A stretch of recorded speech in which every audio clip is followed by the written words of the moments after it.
baby. Oh. I think I know where I went wrong. To some extent, this is pretty accurate. Whoa!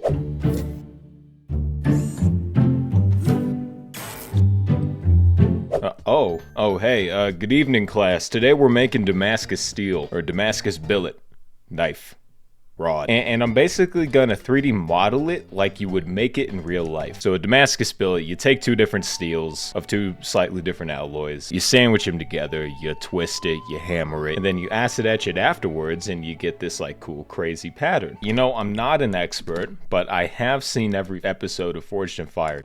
Just real quick, I'm gonna wiki how to make Damascus steel.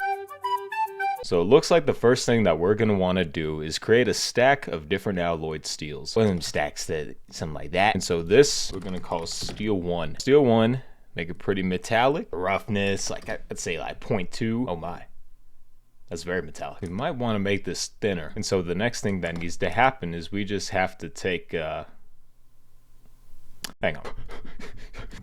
Ah, there we go. Look at that, as if it was. But this steel, it has to be a different colored steel, so we're gonna call this steel not 1 TM, and we're gonna make it slightly darker, but the same metallic and roughness value. But yeah, I'm thinking something like that. So we're gonna take all that, bring it over a couple of times. I'd say even give it one more solid one of these. All right, so we just have to tuck this in nicely. Don't need to be too fancy. Okay, yeah, that's a lot of steel. That's a pretty solid billet to start out with. Let's make this all one homogeneous piece. Put that back in the center also. Ooh. Let's see if we can get this nice and symmetrical.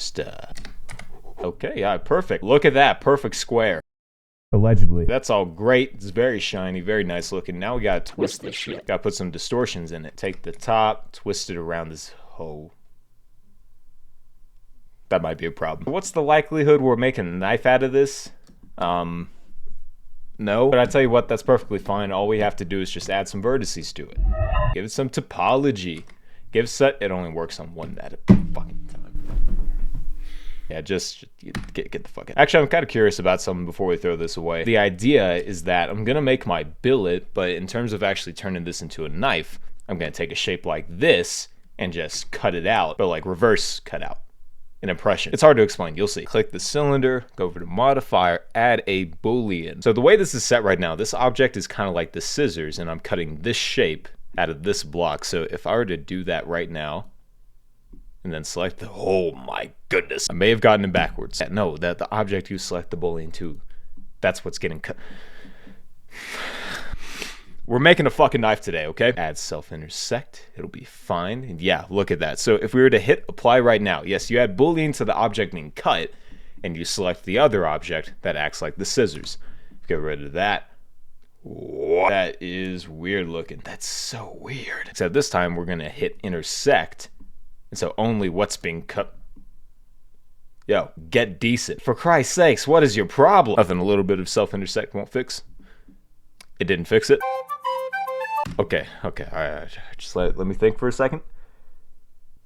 No, we're not. It is very obvious that from the get-go, it all has to be one homogeneous piece. Multiple different meshes are definitely not going to work. And so this is what we're going to do. Will you select the whole this? That's how it's done. Right about now, my instincts tell me I want to select all of this to make it one separate thing, but that's the exact battle that we were fighting before, and that just doesn't look pleasant. Instead, we're going to come down here to the vertex data, and we're going to assign a vertex group. We're going to call this steel. Yes. Gonna assign. Press assign. The way you know it works, if you hit deselect, it deselects it, and select.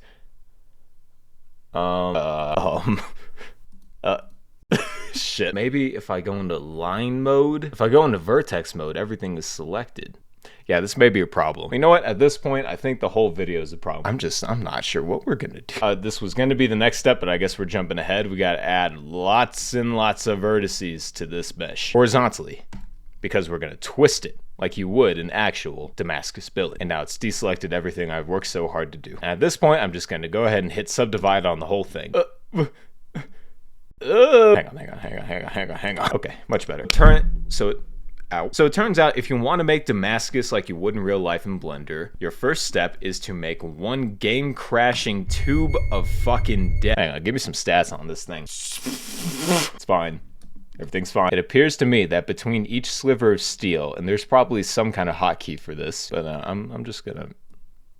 Yeah, this is working great. My theory is that there has to be some kind of vertice or line or separation between each billet slab of steel. Otherwise, the face orientation alone is apparently just not strong enough to remember for a vertex group assignment. In theory, this should fix all my problems. Steel, yes please. Deselected goes away, select.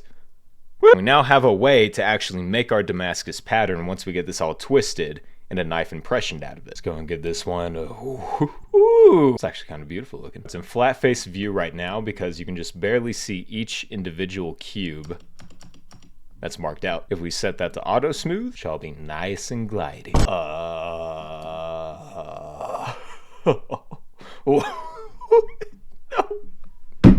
Fuck! God damn it! Let's go back. Go ahead and separate that. Make it the steel it wants to be. It's steel, not one. Steel, not one. That looks pretty decent. Now, what happens if we try to twist it now?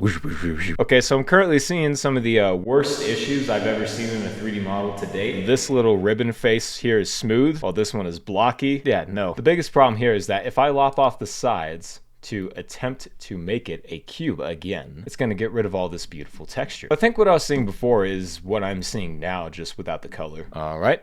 Let's see what happens. Go over to intersect, apply, get rid of this. Let's look at our new... Nothing! It's a whole lot of nothing. I mean, top's pretty cool, but that's a whole lot of nothing. Okay, 1 second. Breakfast burrito break. I got one last trick up my sleeve. I'm gonna go with the plan I originally had. Now, before you start screaming at me, I'm going to preemptively give this all the topology in the world. This will be steel 1. This will be steel 2. Or the steel don't. Not. You've seen me make the billet before. It's gonna look like this. This shit somehow even took longer to make. We have our billet, but each individual slice, as you can see, is very... This isn't gonna work. Before I join everything together, I'm just gonna select them as separates for now. Let's give it a twist. You know, so far, pretty good. We're getting some pretty gnarly distortion at the edges, but each individual ribbon is its own thing. Now, will this break if I make it one mesh? It will not. Let's take a slice, see what happens. Oh, my computer. Thick lag before that. Intersect. And... Bye-bye, billet. Self-intersect. Will this solve, maybe? Oh. I've been sitting here for about 2 minutes, but it finally went through. I'm actually going to make sure I'm still recording. That was bad. But now, no more modifier, and it should just all be one piece of Damascus steel. And delete this too, moment of truth.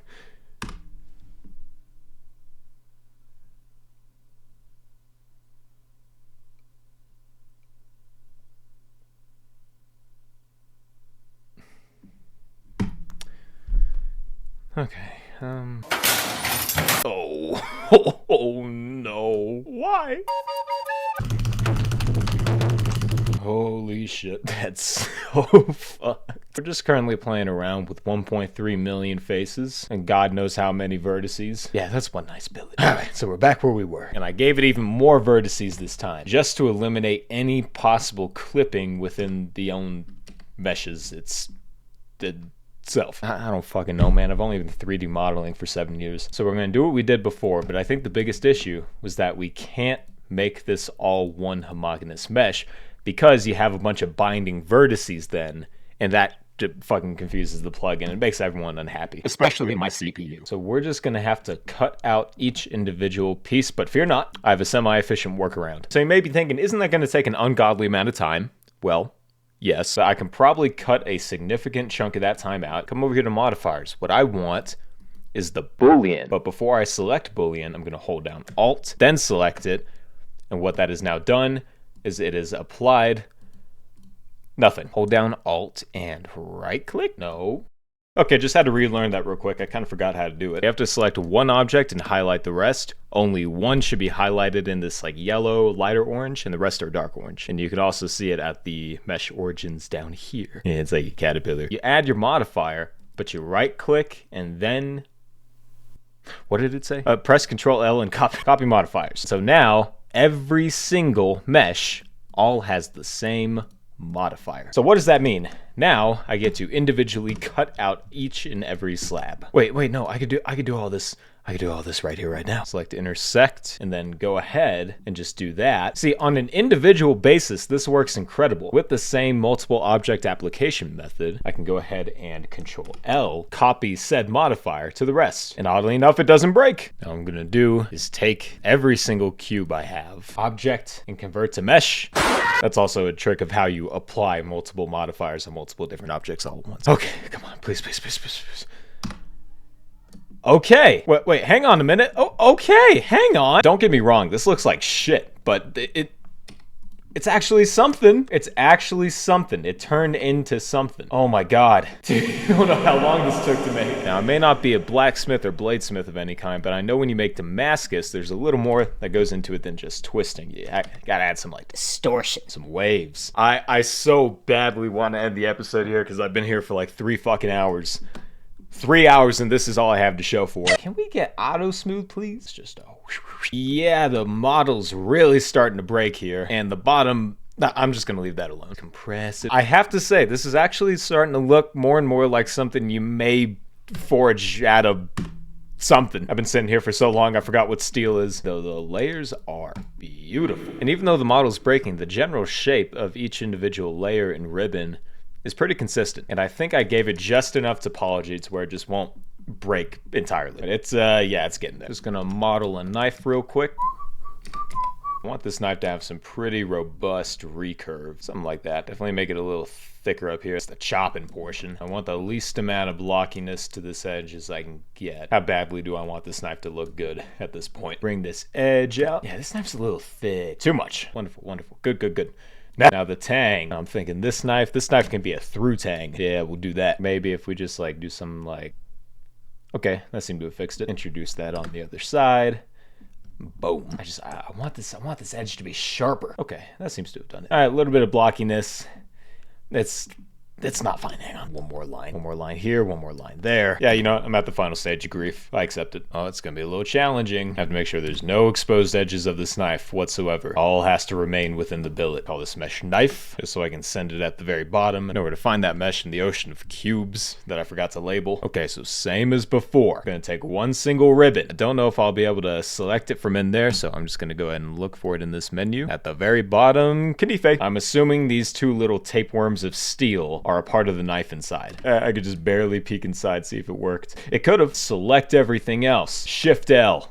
No, excuse me. Control L. Copy modifiers. Whoa. I really don't know how well this worked.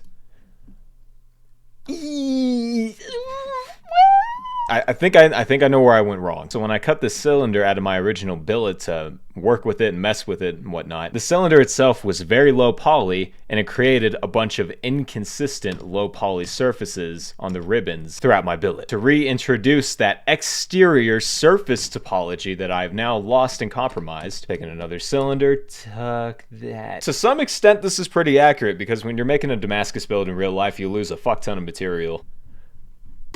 Bam. It is baffling my PC hasn't exploded yet. Take this one ribbon, boolean, intersect. Hang on. Let's go back. Whoa! Yeah, baby! Damascus! Not sure why I turned southern there. It's probably because I have breakfast burrito in my mouth. Holy shit. Dude, that looks so fucking nice! Oh, 4 hours, and it took me to make this. Oh my god, it's beautiful. Jesus Christ, never let me teach anyone Blender ever. Alright, so this goes away. Now it's time for us to take our beautiful knife here, and that's too big, and cut it out of this shape. I mean, god damn, like that actually looks like Damascus though. Loving these wavy, uneven textures in here. So just real quick, what happens if we subdivide this? Oh, looks much nicer. It's not sharp anymore. It kind of looks nicer. Our knife is beautifully encased in there. It's time to cut. All right, so that looks to be following the knife shape. If you go into X-ray mode, we get the slightest glimpse, and you can just barely see it's working. Yep, and that's kind of following with the tang. Whoa! We are converting everything to a mesh. See if we finally fucking did it. Okay, I'm pretty nervous. Here we go. Oh my. Oh my goodness, I think we did it. Now, I'm seeing issues, I'm seeing lots of places where you have some pretty gross separation, but that's kind of it. This is so cursed. You can take each individual piece of steel apart in this knife, but like 4 hours, almost 5 hours, 4 hours and 47 minutes. Oh. Help me. Ladies and gentlemen, that is the most efficient way to make Damascus steel in Blender. Want to make Damascus anything? This is the process. This is what you have to go through. Well, this was pretty fun to work on. Alright, see you next time.